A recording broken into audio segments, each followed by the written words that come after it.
Hello, everyone, and welcome to Toolbox 2020.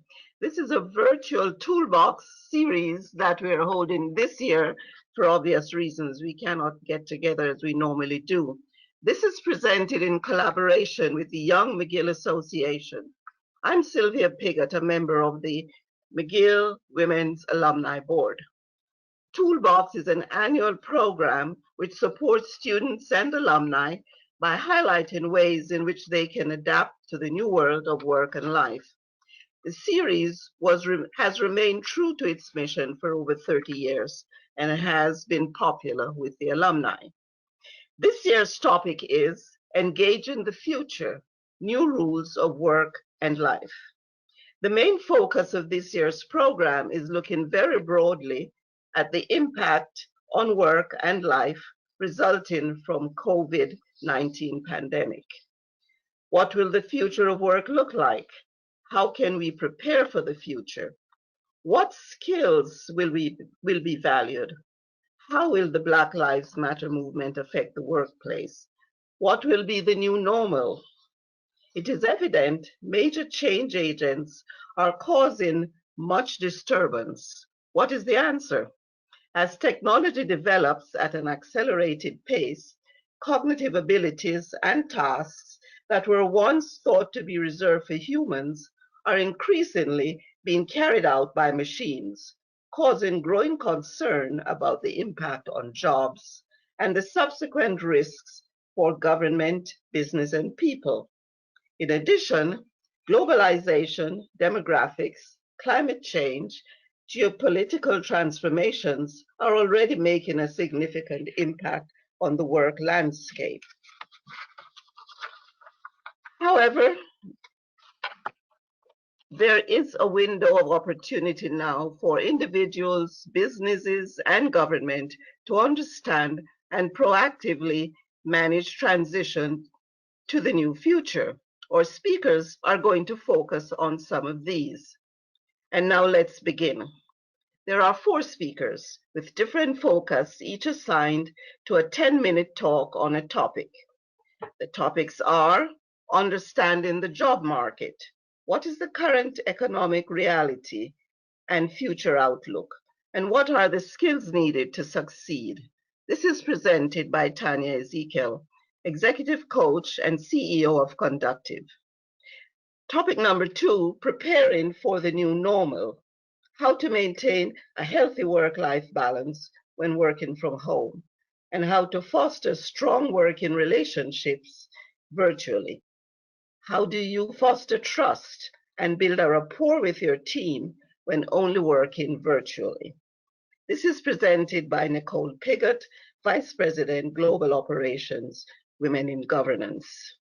Our third topic is building an antitrust company, how to correct for structural inequalities and create more inclusive workplaces. This is presented by Thierry Lindor, founder at Influence Orbis and Colors of COVID. He's also a member of the Canadian G20 Young Entrepreneur Delegation. And our fourth topic, providing equal opportunity.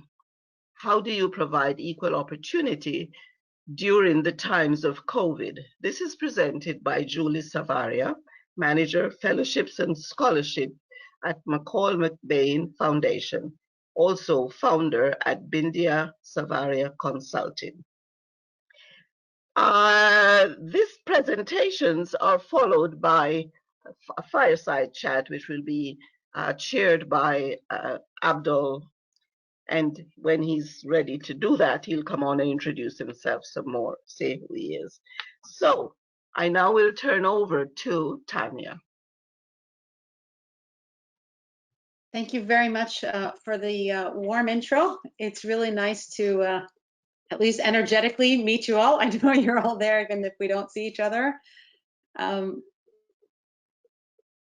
you seeing me all right? My screen just froze up, but all good?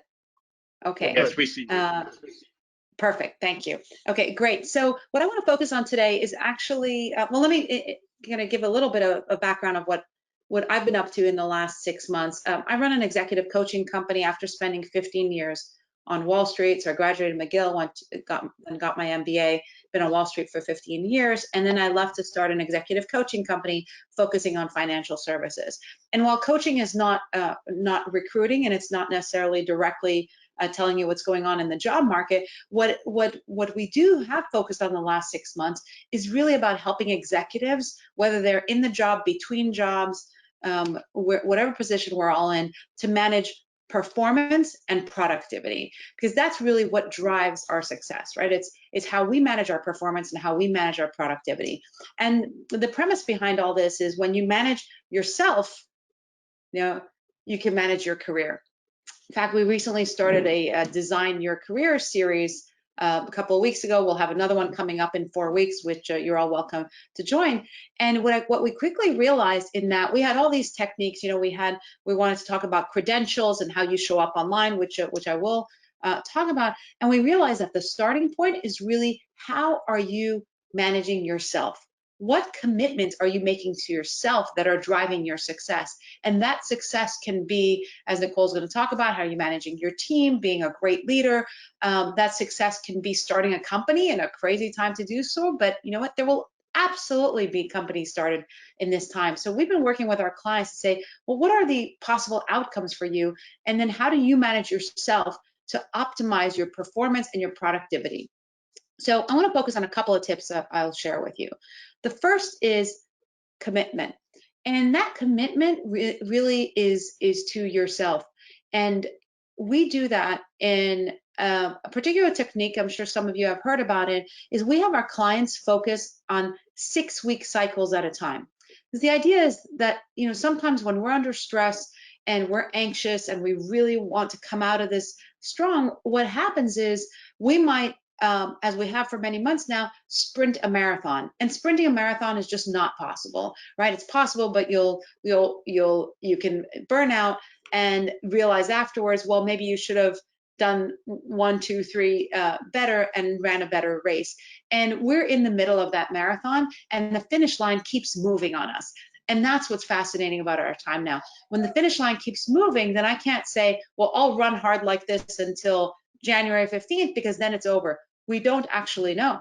And, so what we like to do in this commitment phase is say, tackle 6 weeks at a time. We take a very cyclical approach to self-management and managing your career, and we say 6 weeks at a time. So if we think about Monday as the first day of your 6 weeks, then if you move ahead 6 weeks in that, you'll get to the end of November.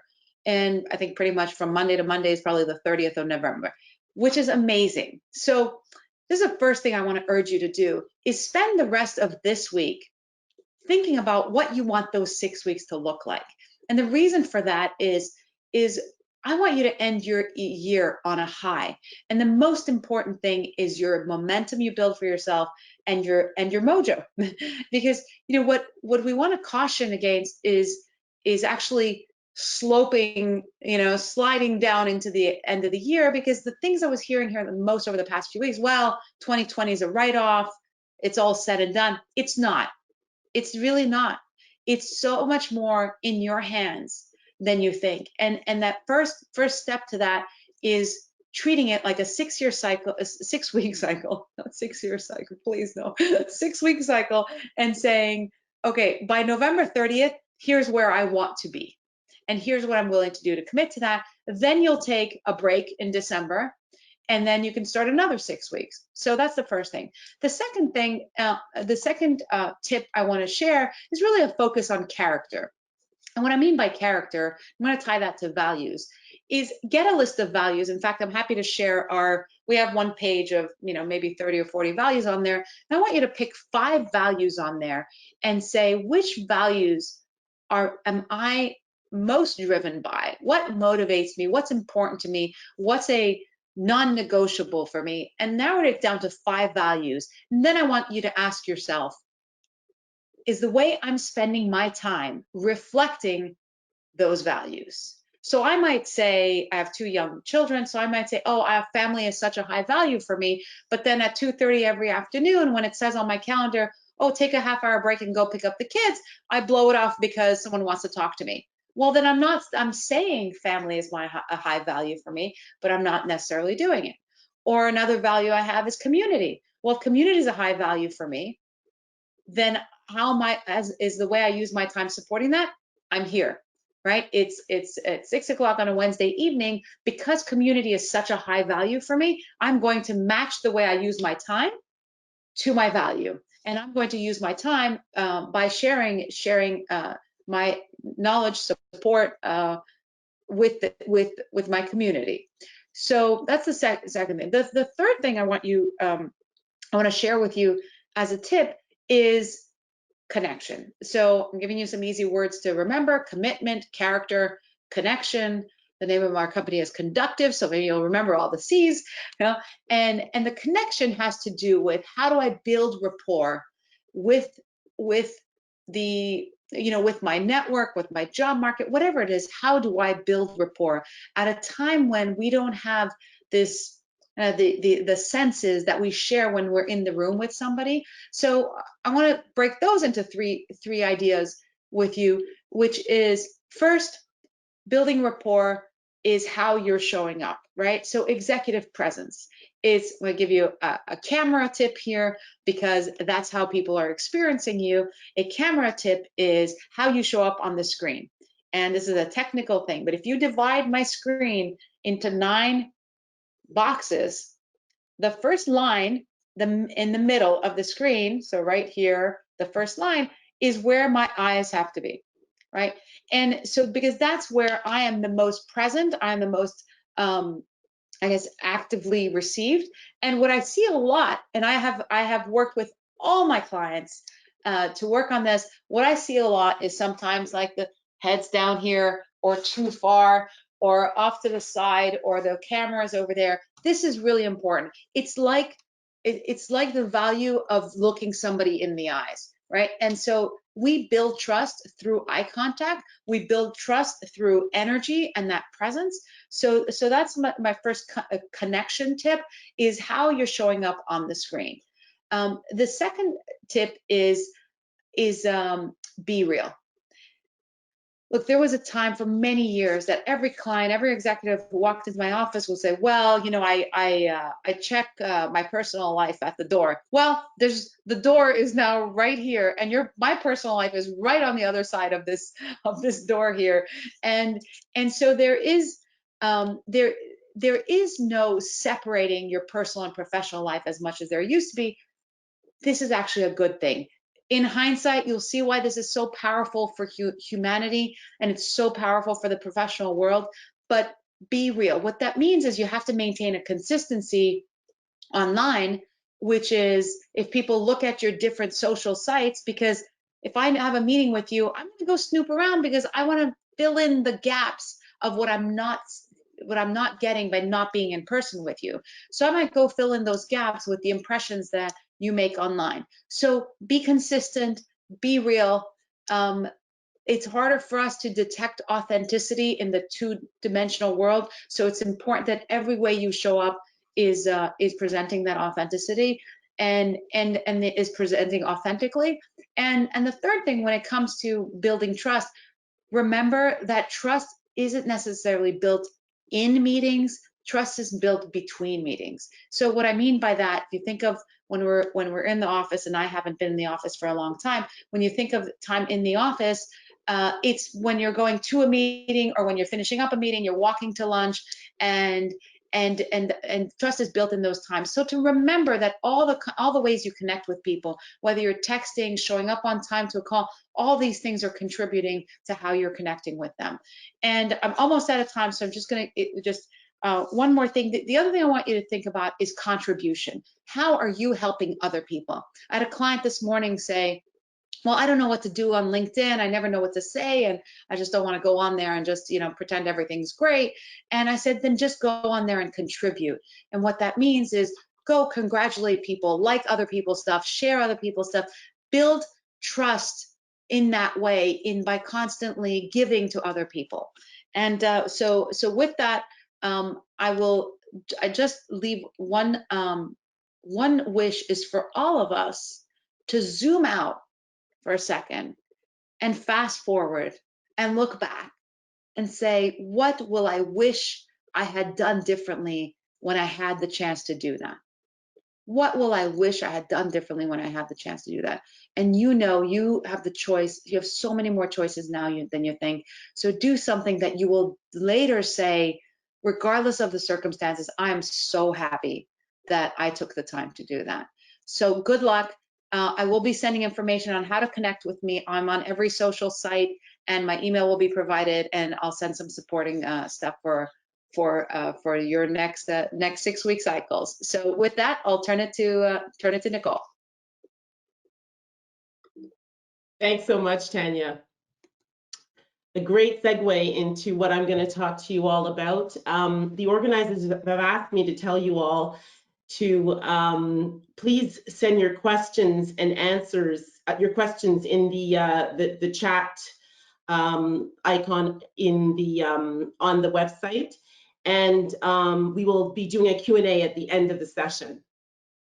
So Tanya, thanks a lot for the optimism, because I know that a lot of the people on this call must be tired and weary as a result of COVID-19. So let's talk about what COVID-19 has meant for us in the workplace. First of all, COVID-19 has caused a major disruption to both people's lives and the workplaces that we all knew in the past. It has also caused a reset. And to Tanya's point, it's a real opportunity for us to look at how we can do things differently and how we can leverage this opportunity to reset. But COVID-19 has resulted in employees struggling with a number of things. A lot of anxiety over work stability, layoffs and furloughs, worrying about burnout. A lot of people feel very stretched right now with everything that's going on. Mental health has become more and more of an issue. We've heard that from the premier when they make their presentations. There's been a lot of concern about everything that everybody's trying to juggle. And in Sylvia's presentation at the beginning, she talked about a lot of the things that are going on in the world aside from COVID-19 have presented stressors for us in the workplace. Childcare and homeschooling has really changed the dynamic of juggling home and work life. And what we've seen is that women have been incredibly impacted by COVID-19 in terms of the impact on their mental health and their work experiences. And so there's 3 groups of women who have been impacted: Black women, women who are at the higher levels of the executive strata hierarchy, and mothers. People are concerned about physical health and mental health of their loved ones, especially here in Quebec. We had a lot of the elderly in our community were greatly impacted by COVID-19, and this was a stress for us. And additionally, we've seen that COVID-19 has resulted in financial insecurity as well. Sorry, I'm having some technological issues. So what does it mean about the workplace of the future? Well, no surprise here. COVID-19 has accelerated the technological evolutions. So we knew that going into the future job market, that technology was going to be driving that job market. New jobs would be created in the technology areas, and we were going to see some traditional jobs evolving and becoming far more technological and far more driven by artificial intelligence, etc. Businesses have had to embrace technology rapidly as a result of COVID-19. So if you have not brushed up on your technological skills and your mobile and tech savvy skills, you're going to need to work on that now. The other thing is the whole notion of what constitutes a workplace has changed. COVID-19 has really turned this on its axis for all of us. I think there's a 2017 study that actually looked at what would increase employee satisfaction, and working from home was the #1 factor that employees identified to drive satisfaction. I'm sure none of them contemplated working at home with the kids and everything else going on within the home space. But there's no question that the workplace of the future will involve remote work. We're seeing large organizations that are already planning to reduce their footprint going into the future. And we're seeing a lot of employees who have openly said that they intend to reduce their presence, their physical presence in the workplace. And this will then put the onus on employers to look at how they engage employees in this new paradigm. And the last thing is, what COVID-19 has really highlighted is the real need for policies that allow working parents to juggle their home responsibilities and work responsibilities, and really policies that are geared around sharing those responsibilities. And we need to remove the stigmas that are associated with men taking on their share of the responsibilities in the home. So what does the new workplace look like? The new workplace is definitely going to be a workplace where the definition of flexibility is stretched, and we are looking at flexibility through new eyes. So we may have situations where people are splitting their work days, starting off, taking a break in the middle of the day, and working at the end of the day. Working shorter work days over a longer period of time. We had seen a lot of a trend towards shorter work weeks with longer work days, but what we're likely going to see is actually longer work weeks with shorter work days. Job sharing is another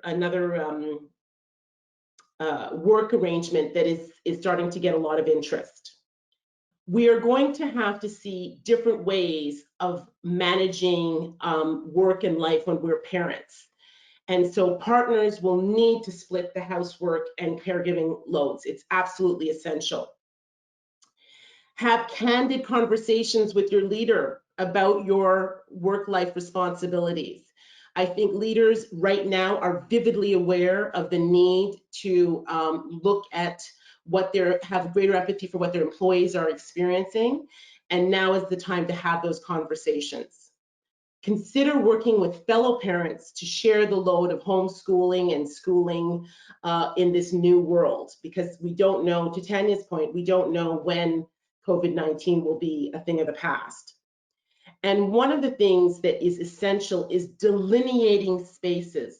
I don't know if some of you have experienced this, but at my office, a lot of us called this situation that we're in Groundhog Day. We're in this continuous cycle of not even knowing when a week starts and a week ends, and a work day starts and a work day ends. And part of helping you to navigate that is delineating spaces. So making sure that school spaces and workspaces are clearly defined versus non-work spaces. Consider launching or seeking out a peer network to problem solve some of the things you're dealing with, but to share also best practices and to network. Keep those networks alive. Don't allow remote work to stymie your growth and development in your career. There's a lot of virtual networks that have evolved, and definitely seek those out. Your professional associations will have these virtual networks as well. Clearly delineate your work days so there is a clear end to your day. One of the things that employers love about working from home is that they actually get you to be able to work really long days. And so try to make sure that you set an end to your day. Sorry. Be candid with your colleagues about your circumstance, and make your work environment pleasant and not just utilitarian. Working from home in a cluttered, unpleasant environment makes the workday a lot more difficult to get through. And buddy systems are a critical component of making sure that you can manage the load and have someone else who can help you to share that load. Mental health is a really important factor right now. Take breaks from watching the news. The news is really bleak right now and can be very difficult when trying to grapple with everything else that you have on your plate. A lot of people I've spoken to have talked about having trouble focusing and concentrating. Care for your body. Take time to meditate, exercise, get plenty of sleep, avoid excessive consumption of alcohol and other things, and eat healthy. Make time to unwind and relax. Connect with others in your community and access resources if you're showing signs of panic or depression. One of the things that Tanya talked about that I think I want to build on is you are in a power position as well. You are in a position to be able to select your employers. So be smart about choosing your employers, and choose employers that are progressive and are thinking about how they're going to maximize and attract top talent and retain top talent.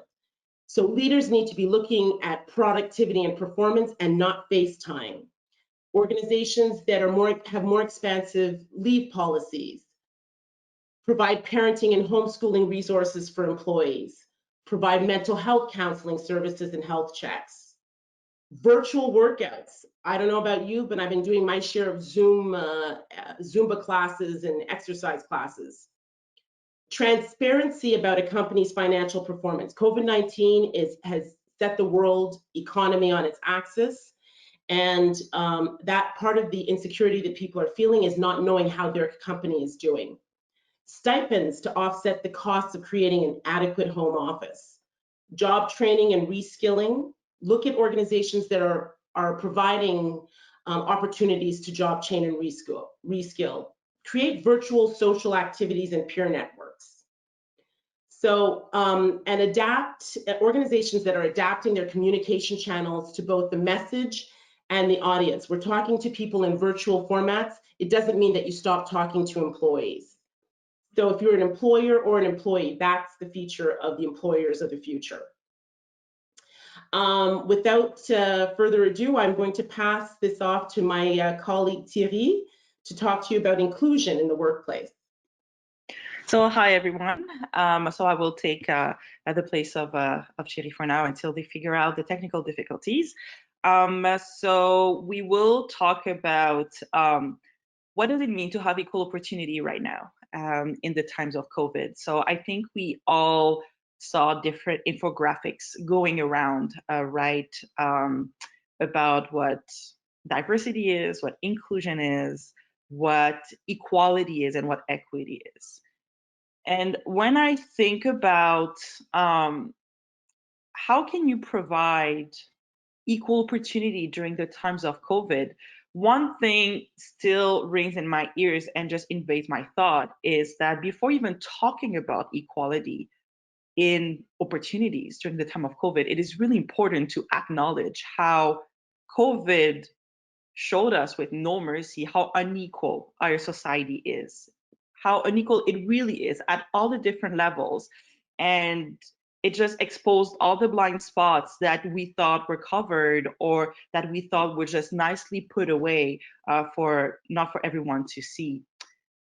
The virus really also brought consciousness inequalities in different areas, from healthcare to technologies, and it's really felt along the various lines. And I think Tanya and Nicole touched on it. I will touch on different points as well, but I think it is very clear that we are not okay as a society. And if we really want to think about what equality is, we need to reflect on our own behaviors and the way that we are doing things and the definitions of those words that we just hear left and right.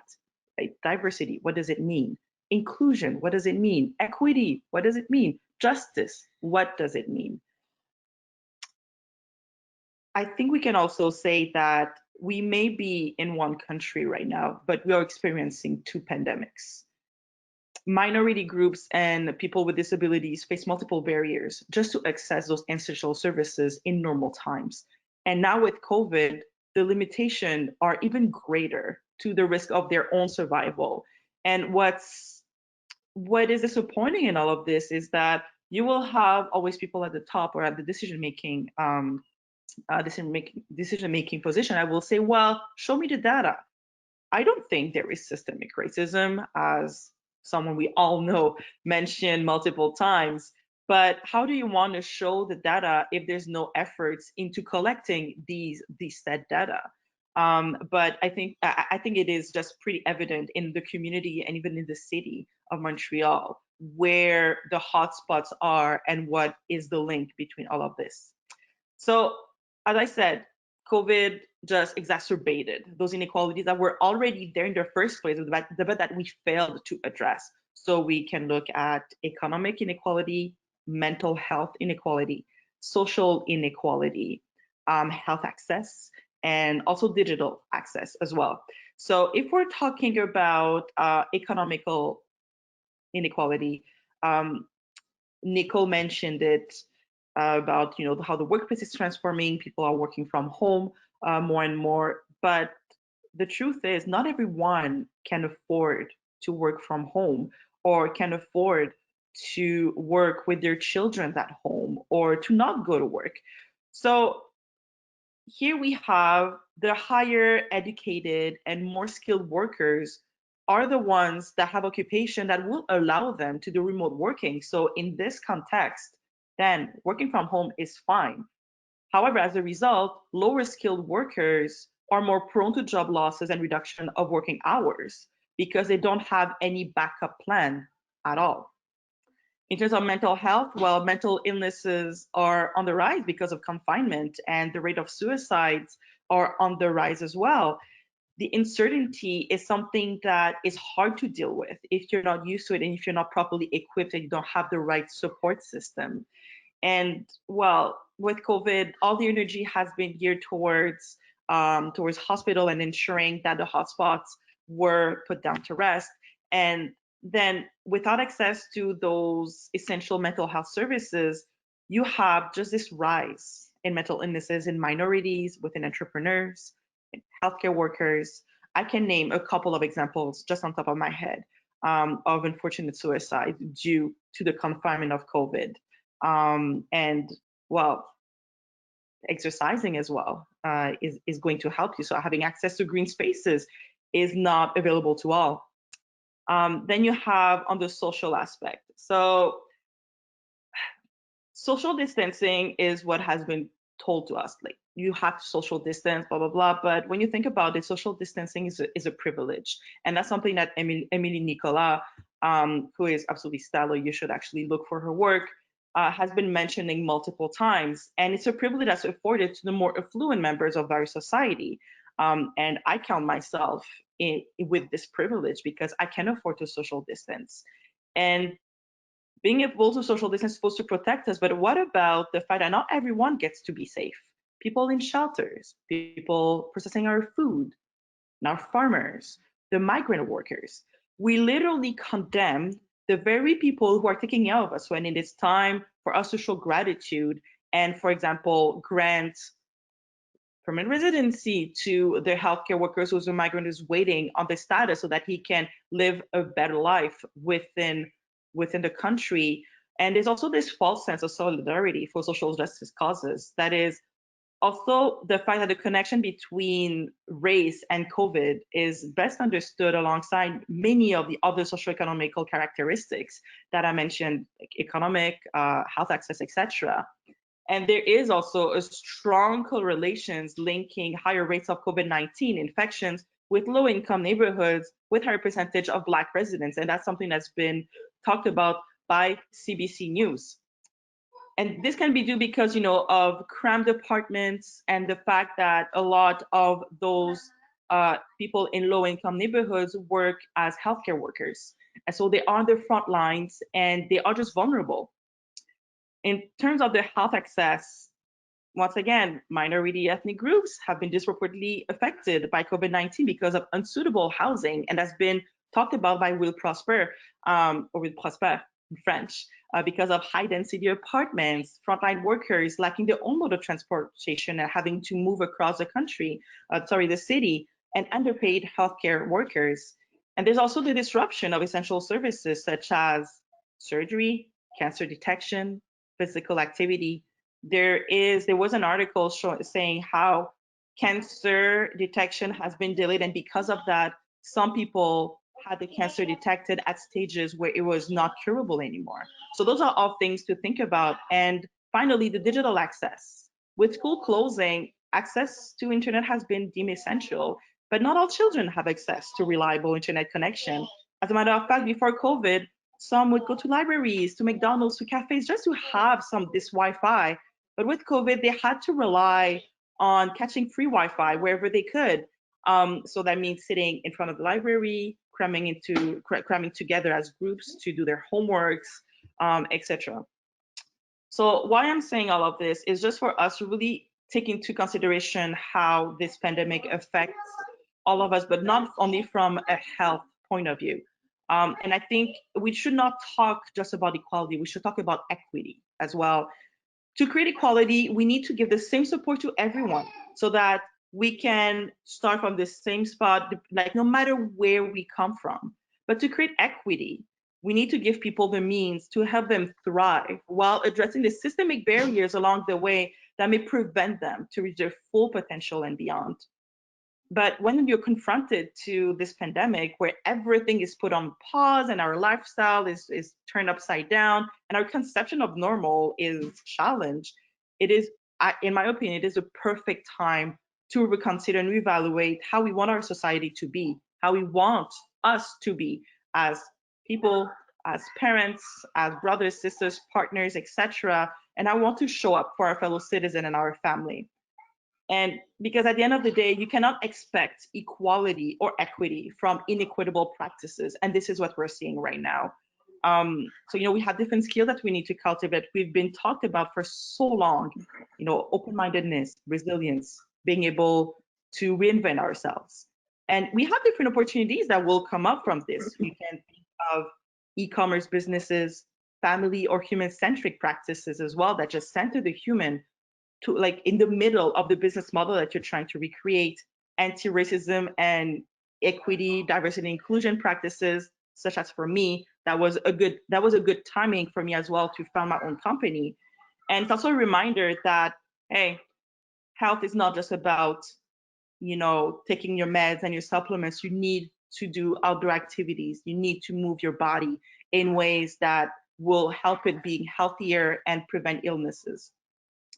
So in conclusion, I think what I'd like to leave you with is that you have equal opportunities, but that the pandemic is showing us also who we are.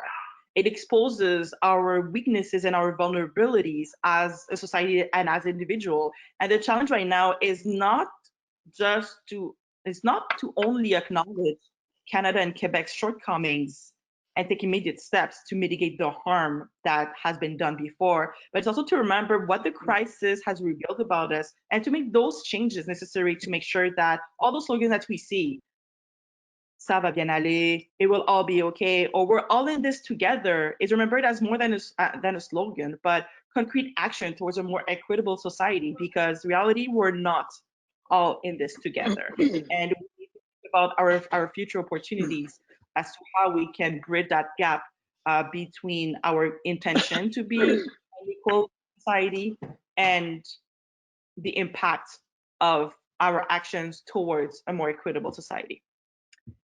So this is it for me. Obviously, I will be around and I'm on all platforms as well. So I will pass it on to Thierry. Hey everybody, sorry about this earlier. I think everybody can see the screen, so we're gonna jump right into this. Thank you so much for passing the conversation over here. Today we're gonna talk about building an anti-racist company. And I love what was said before, because let's start with the fact and the premise that we are not all in the same boat. We might be in the same storm, like I love to say, but we're definitely not in the same boat. Some of us are swimming, some of us have paddle boats, but we are all trying to get through this. So let's get this going with building an anti-racist company. So putting people first and culture second, all right, as well as profit way later. We can go to the next slide, please. Yeah. So as we're gonna go into the inclusive journey, we're gonna talk about basic things like overview of what is racism, capitalism and racism, the little brother versus the big brother, like I like to call it. We're gonna state the problem, which is racism is a sickness. I firmly believe that racism is a generational sickness that is passed down from one generation to the other. So we're gonna draw also clear analogies as to why I believe it's a sickness and why we should social distance ourselves from racist behavior, racist people, and racist procedures within companies. Because we could have racist laws in a society the same way we could have racist SOPs. Some of the standard operating procedures in a lot of companies are basically racist. Or if not fully racist, they are at the very least biased, all right? So we're gonna touch on that. We're gonna ultimately also discuss the fact that having an anti-racist company is having a healthy company. Because once again, remember, the correlation we're making is one that we're making with COVID-19. Racism is a sickness. And just like a sickness, if your company is infected by this virus, this literally generational virus that has been plaguing our society for years, then you have an unhealthy company. And if you have an unhealthy company, you cannot compete in a 2020 market. All right. We're going to talk about practicing corporate social distancing and even confinement if need be. We're going to talk about solving the problem, right? Because I like to state problems and also like to solve them. So what does it mean to literally run or drive change? It starts with inclusion. We're going to touch on inclusion. We're going to touch on culture, corporate culture. What does it mean to have an inclusive corporate culture? And obviously leadership. It starts at the leadership level. Recently in Quebec, I'm in Tiohtià:ke in Montreal, but in Quebec, we saw that Joyce, Sister Joyce, Indigenous woman, passed away in a hospital. And we heard in a very violent way, some of you, if you haven't seen that video, it is actually very violent, so I don't suggest anybody sees it, but we saw blatant racism from two of the nurses. As well. One was a nurse, a full-on nurse, practicing nurse, the other one was auxiliary nurse. And what I would like us to understand, and I'll draw the parallel with the corporate world, is if we believe that the racism stopped at these nurses, we are blind. Like the horses in old Montreal, we're running through a blind world. It starts with the top. Chances are the people that were in charge of that floor were racist. Chances are the lead doctor had spoken in a certain way that encourages for these kind of behaviors to be publicly displayed. Well, publicly, they were filmed. They did not know they were filmed. But the point I'm trying to say is usually behaviors trickles down from the leadership. All right, so we're going to touch on that as well. And we're going to dive into a little bit of numbers and then clear actions that I'm personally taking for my corporations as far as somebody that is proudly, and in 2020, you almost have to be unapologetically, but also courageously Black. We have a Black-owned company. We provide solutions with a lens of diversity, and we always keep in mind that we're trying to help people of color. So we can go to the next slide, please. So meet racism, right? So this is the actual definition of racism itself. Okay, and if we say we want to build an anti-racist company, we should know at least the definition of it. But the broad definition is acting, literally, exercising power based on race, right? The act of being racist can only logically be done by somebody that is in a position of power based on the ethnocultural background that they are from. All right, so we're going to go to the next slide, please. All right, Alexa, what is racism's little brother? And this part is really an important part to understand before we dive into the corporate aspect, because Malcolm X says you can't have capitalism without racism. And ultimately, if we say we're going to build an anti-racist company, we have to be open-minded with the idea that our corporation might have to be anti-capitalistic. And I know that we're pushed to be capitalistic and to drive revenue, but the correlation between both is very simple. 1619, Black people are enslaved from Africa and brought to the Western Hemisphere, and Black people were considered wealth. So they could, as such, they could be sold, they could be bought, they could be traded, and believe it or not, they could even be refinanced with certain financial institutions and credit unions at the time. From 1619 to 1865, Black people are considered wealth, literally, all right? And then from 1865 to 1965, they are no longer wealth, but they are prevented from acquiring it, which is super important to understand. Forget corporations, we're not even there yet. They cannot even acquire land. They can't start they are forced into sharecropping, which is a form of slavery, legal wise, right? And then Jim Crow laws as well as Black codes would prevent them from accessing something as simple as knowledge. They were not allowed to go into public libraries. So how can you educate yourself out of poverty if you cannot even acquire knowledge? Because wealth is not, we're going to touch on that. It is not simple materialistic wealth. It is also IP, intellectual property, ideas, innovation. This is also considered wealth. We can go to the next slide, please. All right. So starts with the leadership. I want us to understand something. There's such a thing as being against racism, right? Or a racist. In 2020, nobody will ever admit that they're racist. It is not possible. It's not happening. If they are openly racist, they will be canceled, right? We talked about cancel culture. Cancel culture will literally get you erased. We'll lose you contracts. We'll lose you partnerships. In a corporate world right now, it is about being anti-racist, all right? And who says anti-racist? The correlation I draw is exclusion versus inclusion, because it starts with diversity and inclusion. Diversity is a reality. Whether we like to admit it or not, it's a reality. It's happening everywhere. But inclusion, true inclusion, is a choice. It is a choice that you as CEOs or as employees have to make on a daily basis. You have to make the choice to be inclusive, all right? And the etymology of the word exclusion means to keep out of.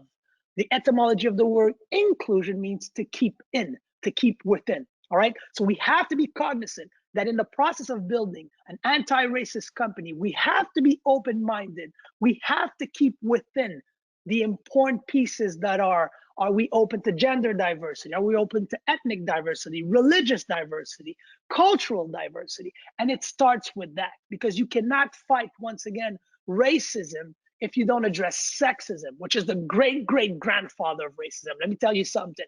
If you think Black, brown people, indigenous people have had it bad, women have had it extremely bad for thousands of years. So we have to be cognizant of that. And it starts with our leadership being open to the idea that they might have unconscious biases that they might have inherited from their family. Like I said, racism, I believe it to be a sickness, a true sickness. And sometimes you could catch something, or you could inherit genetically something. Not that racism is genetics, but just because of the way you were brought up, the way you were born, the way you were conditioned, we know that racism can infect you and infect your decision from the personal life to your professional life, evidently. Can we go to the next slide, please? So, key tricks. If you are the owner of a company, if you're within a corporation, I love this graphic because it illustrates very carefully and very quickly what needs to be done within your company. The first step is awareness. You have to be aware. So you have to start to realize that this is a reality. Racism is a reality. It happens in the corporate world, and it is something that is anchored into power. I talked about the correlation between capitalism and racism. It is a power construct. So there's no incentives for the people in power to share this power, to share it with women, to share it with Black and brown people. So the first part is awareness, right? Are you at the level one where you're just talking points? D&I is just part of the conversations here and there. We talk about it, but nothing ever gets done, right? Are you at the second level, which is awareness? Now you're cognizant of the importance of D&I, but more importantly, of the benefit also. I talked about this in the first slide. Having an anti-racist company is putting people first, culture second, and profit later. It is believing in the promise of people of color in empowering your company in a competitive market that it needs to be in today. So being aware that D&I is not just a concept, but it also could be beneficial for your corporation. Understanding and then applying. And in my opinion, it starts at color agnostic, what I like to call color agnostic hiring or cultural agnostic hiring. It starts with your HR. Your HR is where the magic happens. The HR, if it had to be, if your HR catches racism, right? If your HR is racist, you are doomed. You're bound to never hire the right talent, and you are not basing literally your hiring or the DNA or values of your company on what I like to call meritocracy. You're basing it on mirrorocracy. I'll say that again. Mirrorocracy is the ability to just look at somebody and say, hey, you look like you are an old man peeing standing up that is pseudo-Christian / Catholic.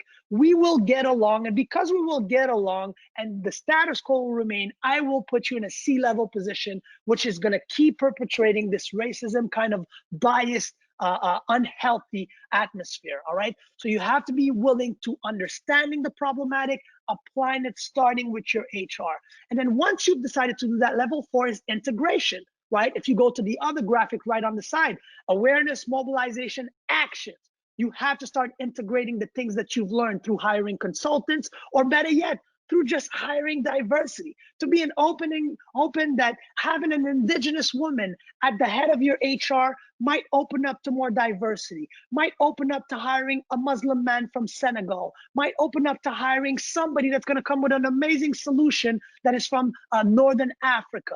It is being open to the fact that diversity and inclusion equals innovation. And innovation in 2020 equals profit. It is profitable to be innovative in 2020. And the last part is sustainability. This has to be sustainable. You cannot start to identify the problem, be aware of it, starting to understanding, putting in place applications, integrating solutions, and then not making sure they are sustainable. How do we make sure that all these levels convert into alignment with the values of the corporation? And if the values weren't right, guess what? Once you realize you have a sickness and the doctor tells you you have a problem, you have to take measures to fix that problem and get healthy. All right, let's go to the next slide, please.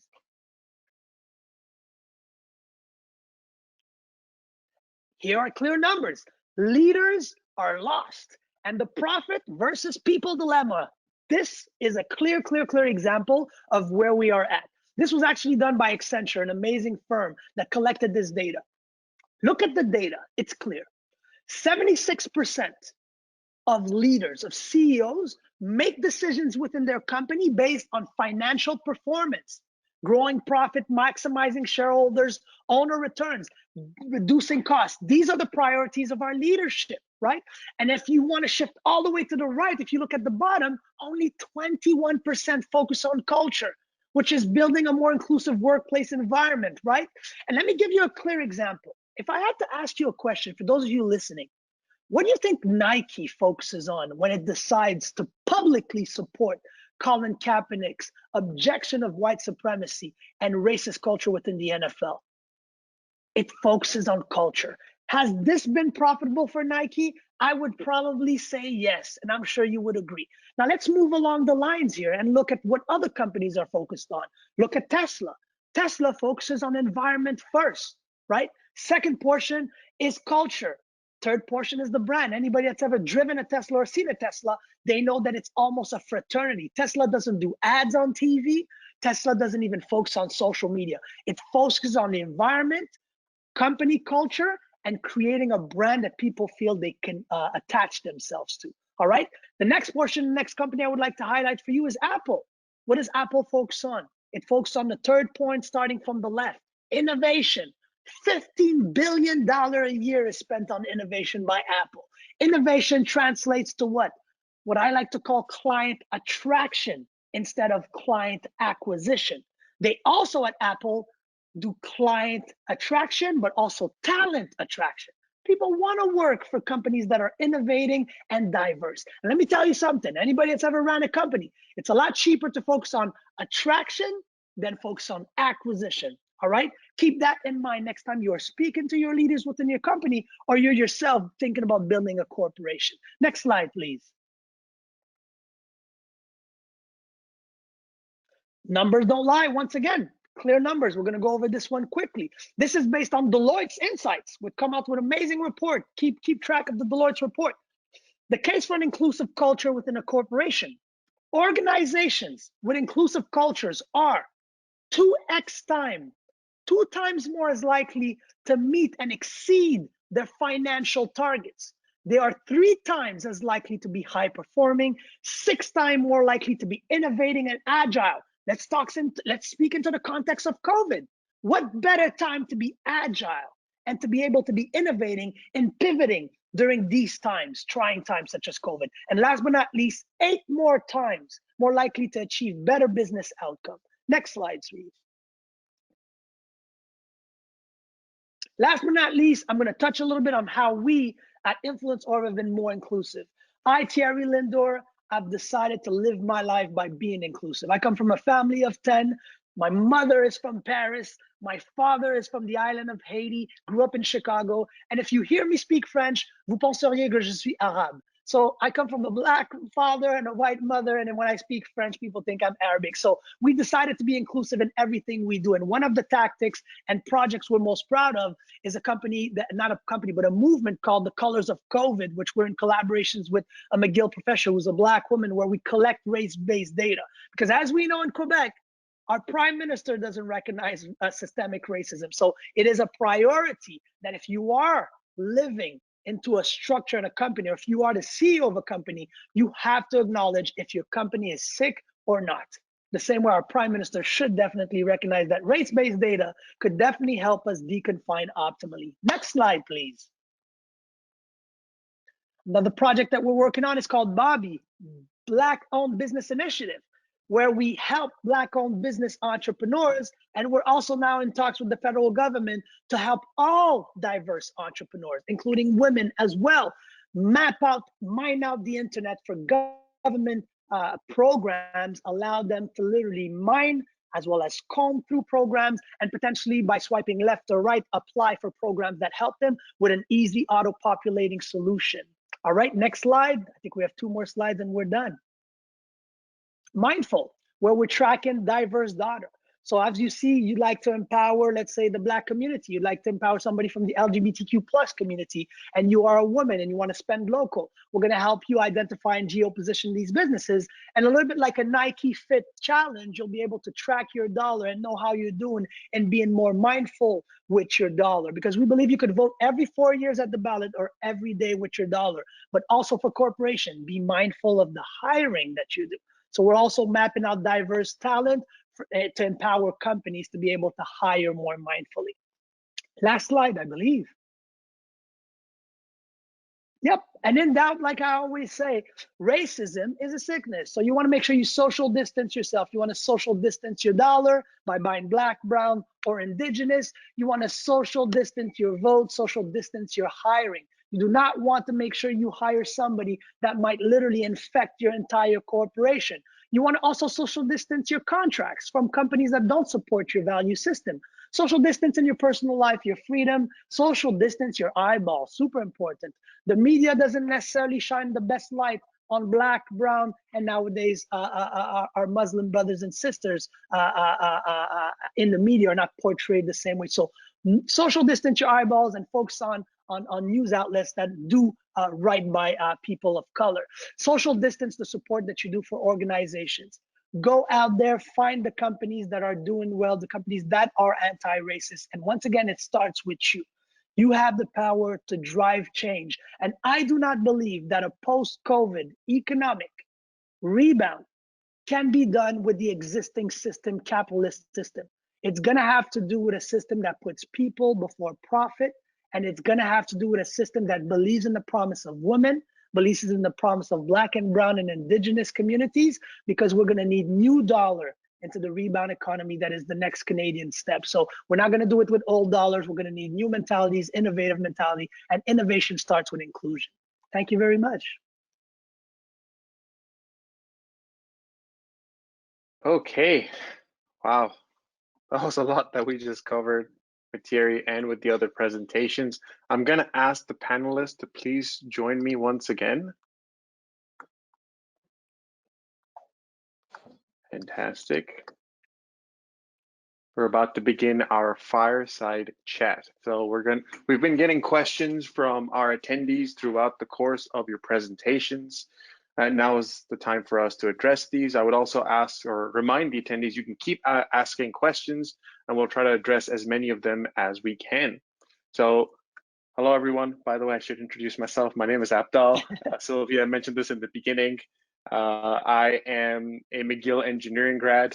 I work as the co-founder of Upstart Ed and a partner at Quantum Lead, and I'm here today in my role as the president of the McGill Young Alumni Association. So thank you all for being with us today. Thank you to our incredible panelists. Let's start off with the questions. So the first question that we have, and this is a question that's come around multiple forums, so I'm going to ask all of you to address this, is given all the changes that have been caused by COVID, what is the most important skill or most in-demand skill that we should be developing right now? And I'm going to start off with Nicole. Choose the HR person to answer the question. I'm going to say it's going to be a skill that is not something that you learn in school. I think definitely the skill that people are going to need going into the future is agility and adaptability, because I think that the future is going to be highly dynamic. It's going to be changing rapidly. We've seen it in the last few months. And so the ability to adapt to change and embrace change and see change as positive disruption is going to be key. Got it, agility. Tanya, do you want to go next? I absolutely was going to say agility. So Nicole and I are clearly on the same page. I will share another A word, which is acceptance, right? And because obviously our fighting isn't working, right? It's using up all our, it's like, it's wearing us down with adrenaline and cortisol, and we have to release the pressure valve, right? And so, and the first place for that is just acceptance. Like, okay, this is the situation today. Next. And next is a very powerful word, which goes into resilience, but it's hard to develop resilience, right? Because it's such a longer term development. But acceptance is that first point that allows room for something to happen next that can be more of our choosing. Thank you, Tanya. Julie, would you like to go next? Sure. I'm actually thinking of a Japanese word. It's called agatsu. It is pretty much it asks you to look at things with a beginner's mindset. Sorry, my kids just travel around.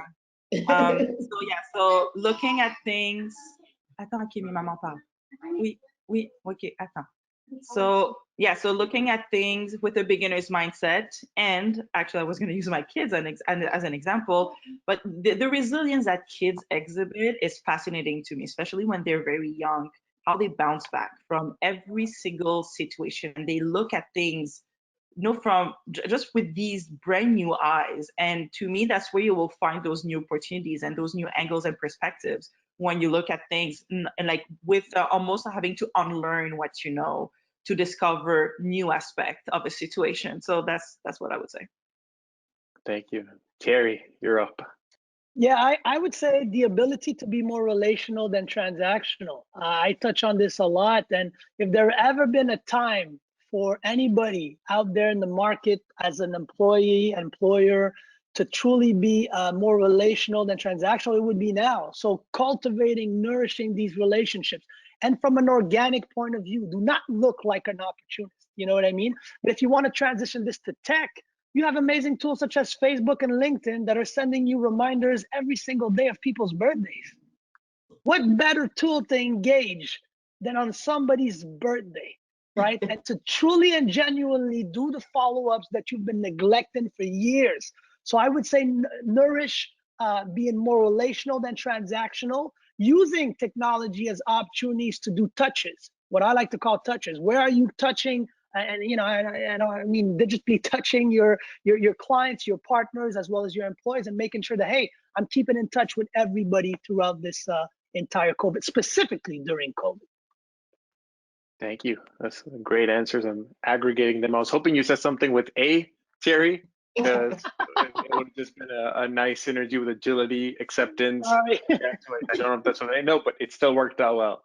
Of course, relational, not transactional. I've noted that. Terry, we're going to start off with you this time. Instead, this is a question we are getting from people who are looking for jobs and those who obviously already have jobs and are working extremely hard. How do we address burnout since we're all working from home? Man, this is a good one. For myself, having been on the verge of one about a year ago, coming back from the G20 and going to the United Nations, I can speak on the fact that I talked about social distancing. I social distance myself from anybody that brings paranoia in my life. If you don't bring some form of euphoria in my life, make me feel some kind of way that has to do with positivity. We at Colors of COVID are collecting race-based data.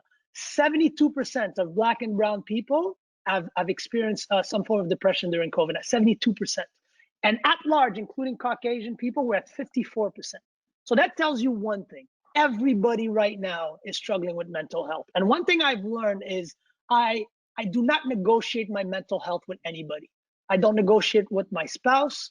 I don't negotiate with my friends. I don't negotiate with my colleagues. Not even my kids, let alone with myself. Because sometimes the worst enemy of our own is us. We tend to down ourselves. We don't trust ourselves. We don't think we're worthy. So I would say, do not negotiate your mental health with anybody. Self-care is like a real form of activism in 2020. Thank you, Terry. Julie, what are your thoughts on that? So I've been fortunate, I guess, in a way that I've been working from home and virtually for the past 6 years. So this is not new to me. Having to use Zoom all the time. I mean, I've been using Zoom since, oh my God, I can't even remember. So people will come to me also, what's the etiquette for Zoom? It's like, well, let's not get into that. But I think one thing, when you work from home, and you used to have those interactions, those in-person interactions all the time, and now you're in front of your computer, there is this real fatigue that comes into play being in front of your screen all the time. And it is shown that when you have a Zoom call, it is much more tiring than an in-person interaction, because you are hyper aware of everything. You look at yourself, you look at your surrounding. Oh, is my hair okay? Is my glasses okay? Oh, I like, like, for example, like, I like the Tupac, like in the background of the Chiri, like that's done by Miss Miart, or like, you just look at different things. So your mind is always juggling, right? So it is important, like, to avoid burnout when you work in those conditions, on top of having your perception of normal completely altered, is to, like as Chiri said, like, to find ways to truly take care of yourself. Go on for walks, have instructional conversations, watch a movie if that's what you like, read a book. But you have to disconnect at some point from this reality, but at regular interval. For me, it has always been working out. I increased my working out capacity from home. I disciplined myself to do it from home, even though I hated it at the base. But like, you have to find what works for you. And I have 2 young kids under 3. So, you have to find some balance in between it all, right?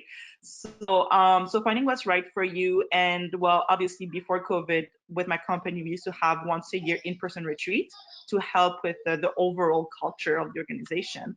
But for now, you can do little dates with your significant other or yourself, or if you have a cat or dog, I don't know, do something with like the people or animals or living beings that you love. And yeah, that would be what I would say.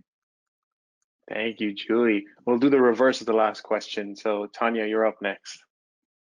Great. Well, first I want to say burnout is not physical, right? Burnout is emotional. And so you have to manage your own set, right? And by set is actually an acronym: your stress, your energy, and your time. And if any of those are off, they impact the others. So like, if you take an 18-hour day and you say, oh, I've been working on this like really exciting, creative, I'm inspired, and I worked 18 hours straight today, that's not the day that's going to burn you out, because you're working with what we call anabolic energy, which is creative energy and inspired energy and motivated energy. It's when you're working from fear or lack, like, oh, I have to work 18-hour days, so I'm seen as being a hard worker so that I don't fail. That same 18 hours will empty your engine and burn you out, because burnout is emotional. So the key here is to say, wow, am I driving myself from fear, or am I driving myself with inspiration. And the same thing, it's the same coin with two sides, right? And so that's what you really have to ask yourself, like, what is driving me here? It's like lighting a match, or do I have a sustainable fuel source? You can't keep a fire lit with matches. And so sometimes we're just like, throw more matches and throw more matches in. No, we have to convert that. Sometimes you can light it, but then you can't sustain it. And so we have to be pulled towards something, not just push ourselves. Thank you. Nicole? Well, I agree with everything that everyone has said, and I think there's two things that come to mind just to build on what was said. One is you're not alone. So to Thierry's point, I don't think anyone on this call or on this panel has not experienced some degree. Michelle Obama said it well. She says, I'm experiencing low-grade depression. I think everybody has experienced some degree of some sort of mental health challenge in the last 8 months. And those of you who are people of color, that has been exacerbated by George Floyd and everything that has happened since that. Don't think that your Black colleagues are not suffering, even though they put a smiling face and they continue to deliver at work. The second thing is be kind to yourself. I think we are harder on ourselves than anyone could ever be on us. And I often tell my staff who are on this call, be kind to yourself. Take the time to prioritize yourself and give yourself a break. Often the things you think are massive failures that everyone sees as a failure, frankly, no one even noticed. It's not that big of a deal. Don't take yourself so seriously. So, but I mean, everything everyone else said, absolutely agree. Fantastic. Thank you all. This is a combination of a few questions, and this came out throughout your respective topics because Nicole, for example, you spoke about finding peer networks and building peer support groups. Thierry, you talk about having a movement. Julie and Tanya, of course, many of the different topics touched on this element of creating relationships and leveraging them, that you're not alone. So we've gotten the question is that in times of COVID, in a pandemic, in a digital first world, how do we go about creating or finding these groups? And so this one, you may want to take a little bit of a moment to think about it. But whenever you're ready, Nicole, I'd like to start off with you because you mentioned the peer group. So people are curious, again, how do you go about finding or creating support groups virtually where you're able to network, relate, and grow together? So I'm happy to jump in because there's different types of support groups for different things.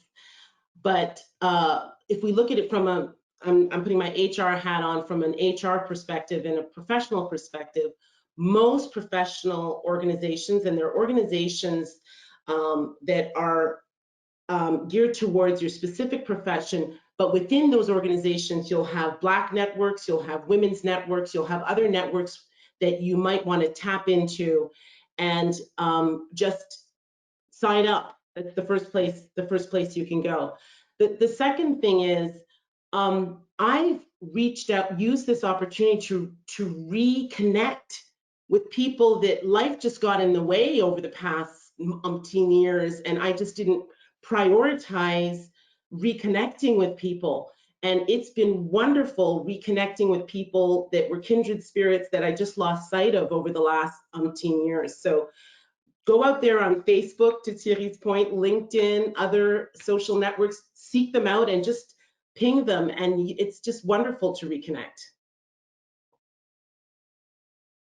Absolutely. Thierry, do you want to go next? Yeah, could you precise the end of your question though? Could you bring a little precision to the end of your question for me? Sure. Different groups are asking, how do we go about right now, considering the COVID pandemic and the lack of physical interaction, considering that everything's happening virtually, how do we find or create support groups? How do we network virtually? Yeah, so I'm a big fan of not waiting for certain things to happen and trying to pushing them to happen. So if you feel, for example, that you're looking for a certain group online, right? You're navigating the internet and you don't find that group. Well, there is such a thing as starting your own and saying, I believe that there might be a need because if I'm looking for this, maybe somebody else is. And that is a reality that we tend to underestimate. We've been so busy with our 9 to 5 in this capitalist structure that we literally live in, where corporations do put profit ahead of time. And corporations do want you to compare yourself to Nicole and compare yourself to Julie and say, well, Tanya's doing this and Tanya's. I would say focus on your values, focus on you. And if the group that you're looking for to network and exchange with doesn't exist, create it for yourself and for others. That would be the first part. The second part, I go back to technology. There is so many companies that have created these amazing tools, specifically on social media. There has never been a greater time to either get on social media or get off social media. I think everybody could relate to that. With the microaggressions of everything that we're putting push, with the protest and the this and the that and the killings and so on and so forth. So if you're used to being on social media and working, you might want to dilute a little bit that portion of your social media and be very selective and restrict the amount of time you spend on social media, because it takes energy to navigate the right groups. And it's not about who you know, it's about who knows you. I know Barack Obama, he doesn't know who I am, right? So if you want to start networking with the right people and getting into the right groups, I believe in bringing value to people. What value proposition do you have to bring to the CEO of this financial institution, or the CFO, or whatever department you've been trying to get into to get to the top of that job, that dream opportunity that you have? So what value proposition do you have? Hence why I truly believe that if a group does not exist, you should start by creating it. And I will take a case study for sure and bring it quick. I'll close on this. A gentleman came to me about 3 years ago, Terry, I would like to connect with all these amazing real estate brokers. At the time, I was the owner of Remax Griffintown. And he told me that he was going about trying to get into these groups on Facebook. And I told him, I said, well, what's your background? He said, finance. I said, perfect. Why don't you create a group that focuses on everyday needs for financial people? And he said, why would I do that? Well, I said, financial literacy is one of the biggest, literally biggest problem in our country right now. It's not taught into schools. A lot of real estate brokers that you're trying to get after have no literally concept of financial literacy. He created this financial literacy group that went from 0 members to 10,000 members today. So now, instead of once again trying to acquire the attention of all these people he wanted to work with, now he's attracting. And these same people he was begging to work with are now begging him to get on his group and literally advertise or collaborate with him. So this is a clear example, and that's in the past 10 months. So in 10 months, he went from 0 members, not finding a financial literacy group, to creating something to attract the opportunities that he's been dying to get. Thank you, Terry. I remember the first time I met you, you said that it's not about who you know, it's about who knows you. I went home and I wrote that down. So thank you for bringing that back up. Julie, would you like to go next? Yeah, sure. I think for me, how can I put it? So social media, and right now, like the confinement, I think is like a perfect opportunity for people who are very introverted. A lot of my introverted friends are thriving right now. They love it so much that they don't have to cancel plans, that they don't have to see people, and that they can choose, like, oh, my internet is spotty, I cannot Zoom right now. You know, all of those things. And it just made me think about how then do you interact with people who may not want to meet with you anyways, right? Because you are taking so much energy out of them. Because if you look at the definition of extrovert versus introvert, and obviously ambivert and all of that, it's about the energy taking and the energy needed, right? So one of the things that, well, this strategy that I've been doing for the past couple of months to address also what Thierry and Nicole touched on, you know, you don't want to be so vested into finding people online that you become like ultra triggered by everything that's happening, depending on what's your background, right? Like either you're white and you're seeing all those anti-racist posts and you feel ultra fragile and defensive about it, or you're black and you're like, oh my God, again, I can't believe it. It's been like all my life I've been saying this. Or you have the people in the middle who are just like, well, I want to learn, but I'm not too sure. So what I've been doing is that I've been extremely intentional with how I'm using my social media. So if you go on my feeds, there's a very clear message as to what I support, what are my values, and from there, naturally, there are people that just came on my platform, or old friends who just came to me and say, hey, I think what you said is BS, or I really don't agree with this, or you know what, that's another perspective. And I naturally created those other groups and just created opportunities with people that I knew, but we never had the chance to actually interact. Right now, I think since everyone, we don't have a lot of other things to do, to be honest, and to connect with people and to sit with our own, comfort, discomfort, etc. So if you are intentional with what you're putting out there as a person, I think as long as you are authentic and you look authentic and what you're sharing resonates with people that are like-minded or not, then you will ultimately create your own circles. I mean, I think this was a perfect time for me to start my business. It was a perfect time for me to get partnerships with different people that I've been wanting to work with, but I was just waiting for the right time. And now, to Thierry's point, because of what I'm sharing and how I'm portraying myself out there, people are starting to noticing, hey, like Julie is really into social justice. I'm like, well, I would never say that I am an activist or I'm a social justice person. It's just that I share what resonates with me, and that's what makes me me, and that's my authentic self. And I think people appreciate it, especially now, seeing people who are willing to show themselves as who they are versus the persona that they're trying to recreate. Because right now, being an Instagram model doesn't cut it. Like, taking all those pictures, I mean, we all know you're at home. Like, come on, we know it's a fake background. So yes, that's what I would say. Just be authentic. Thank you, Julia. Tanya, just a reminder again, the question is, how do we go out, find support groups, or potentially start them in a virtual world? I believe you're muted, Tanya. Yes. I'm going to go back to the word contribution, because I think we're all saying the same thing, right? Which is, it goes back to Adam Grant's give and take, right? This really is a time to give other people light. And when we give other people light, that light's going to flow through us, because, and it's not just a way to connect with people and build a network and find groups to join. It's also a way to relieve this depression, right? That's low grade depression. I had a client a few months ago. He's a CEO of a very successful small business, and he was just in a funk and didn't want to get out of bed and just couldn't snap himself out of it. And so I said, okay, for the next week, you're going to get up every morning. The first thing you do is send 10 texts to people, just to anybody, and just say, how are you doing in all this craziness, right? How are you coping? How are you managing? And he came back then to his next week's sessions, because we have weekly sessions. Come back, it's like, I can't believe what that one act did.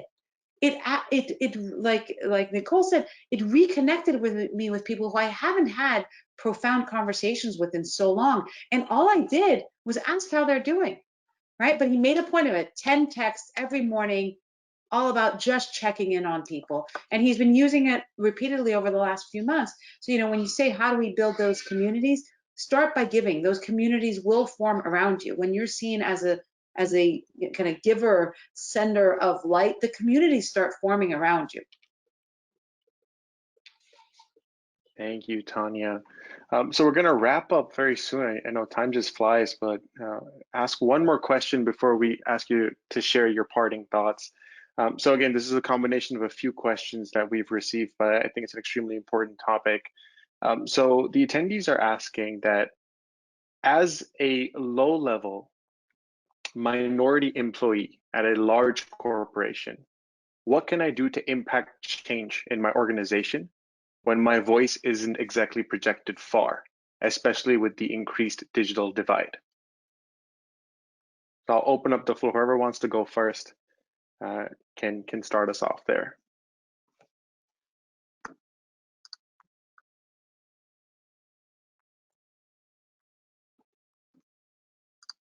Maybe I can jump in. So there's never been a better time to use your voice.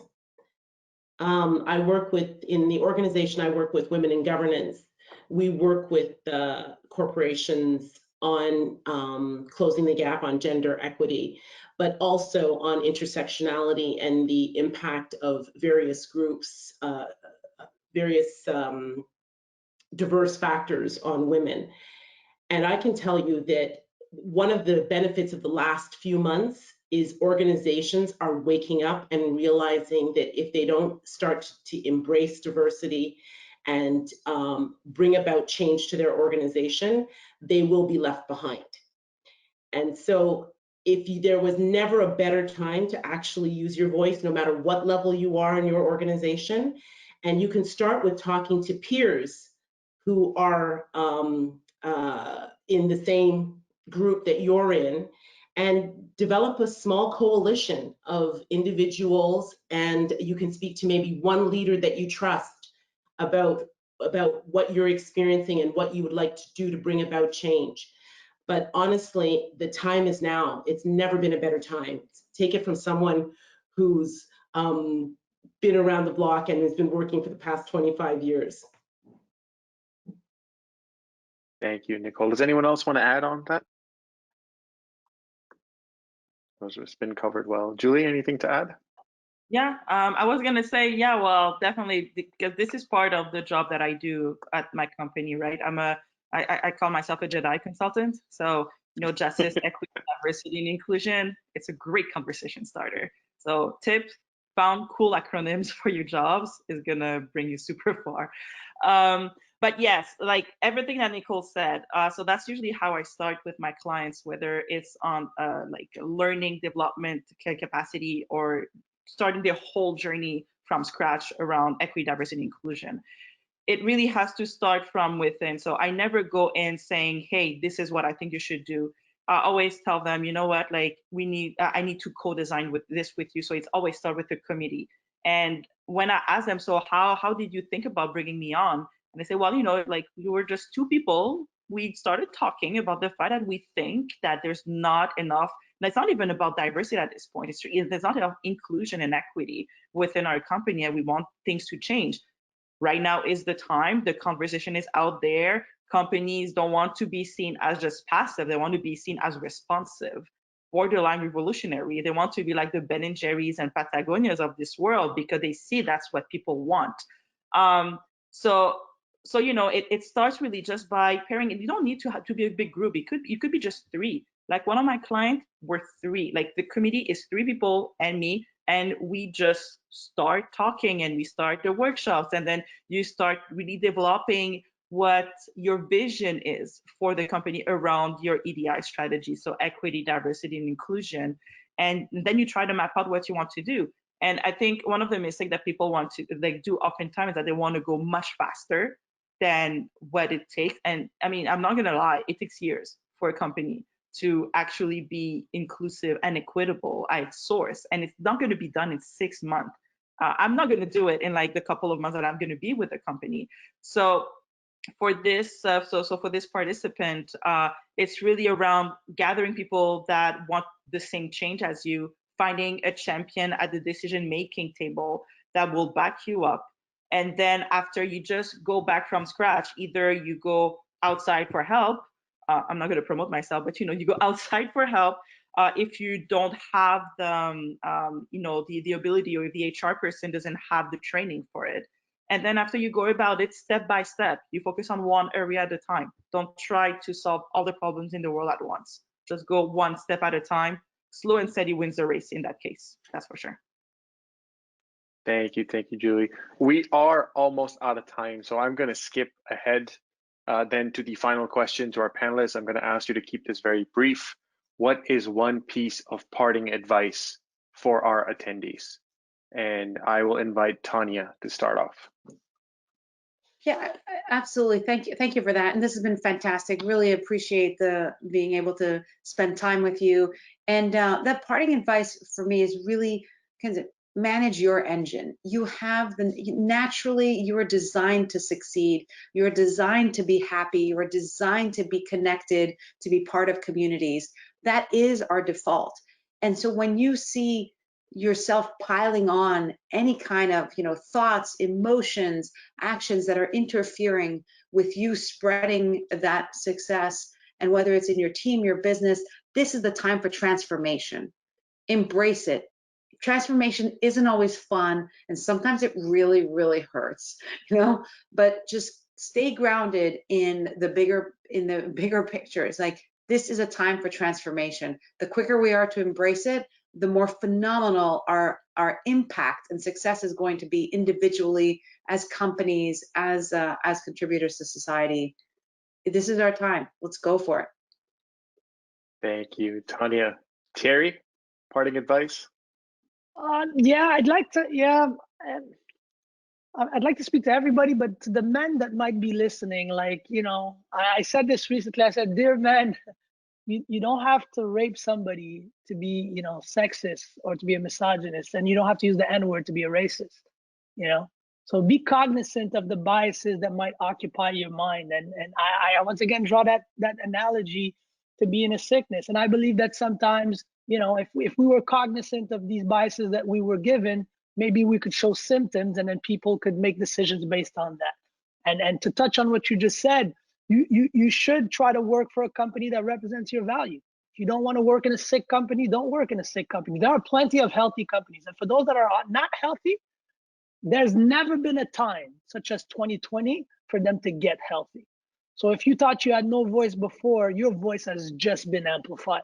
If, in case you didn't get the memo, a lot of people talking about erasing 2020. I would not trade 2020 for nothing on this earth, nothing. It's probably arguably the best year ever. It's been the toughest one on our mind. And for the mental health aspect, because it's something that I've struggled with, I would definitely say that, you know, the main problem is not that people fake being well. The main problem is people fake being, they don't fake being not well, they fake being well. So don't contribute to this idea, specifically through social media, of everybody faking it, you know, as if everything is perfect. When you're wrong, you should be able to admit that you're wrong. And when you're not doing good, imagine a world where we're able to say, man, I feel my depression creeping up. The same way we're talking about like your flu symptoms coming up around certain times of the year. So we have to try to be able to normalize speaking about these things. So these are the things I would advise us to do. And if you feel, once again, that you're in a company that is infected with some form of racism and discrimination, change. Help yourself, help them, change. You should not be participating in anything that does not align with your values. So that would be my parting advice to everybody. Thank you so much. This was awesome. This was a great conversation. Thank you, Terry. Julie, parting advice for our attendees? Yes, two things. First, don't ever shrink yourself for anyone and anything. And the second thing is to always find the human in anything that you do. So whether it's a conversation around equity, diversity, and inclusion, just remember that it's first and foremost a human conversation. And that's actually the tagline of my company, because I believe in it so much. You cannot change something that you don't feel in your guts. Otherwise, it just becomes buzzwords. So yes, those are my two parting advice. Thank you, Julie. Nicole, take us home. You're muted. I'm muted because there's a garbage truck outside. My parting comment to you all is use this opportunity as an opportunity to reprioritize and reset. I think we can get caught up in everything that's happening and the negativity of what's happening, but you're getting a unique opportunity to take away a lot of the noise in your life and to really reset your priorities, reset the things that are important to you. So use it. Thank you. Thank you all so much. We did not get the chance to answer all of your questions, so please feel free to connect with our esteemed panelists following this event. It's now my pleasure to invite one of my co-organizers, Noran, back on to deliver the closing remarks. So Noran, please come on. Thank you, Abdel. Thank you to our panelists, and thank you to all our attendees for being here tonight. I look forward to close this panel and how to wrap up this whole topic. I found the most relevant and fresh words was a quote by the British thinker Francis Bacon, who passed away 1626, yet it's still alive 400 years later. Those words: if we are to achieve things never before accomplished, we must employ methods never before attempted. So I guess it relates to the topic we were covering today. Thank you very much for being here today, and looking forward to seeing you on further events. Thank you again to our panelists for your valuable time. To our attendees, please feel free to connect with our panelists on their social media. Also, don't forget to follow our accounts, the McGill Women Alumni Association, the McGill Young Alumni Association, for future events. Thank you, everyone, and have a great night.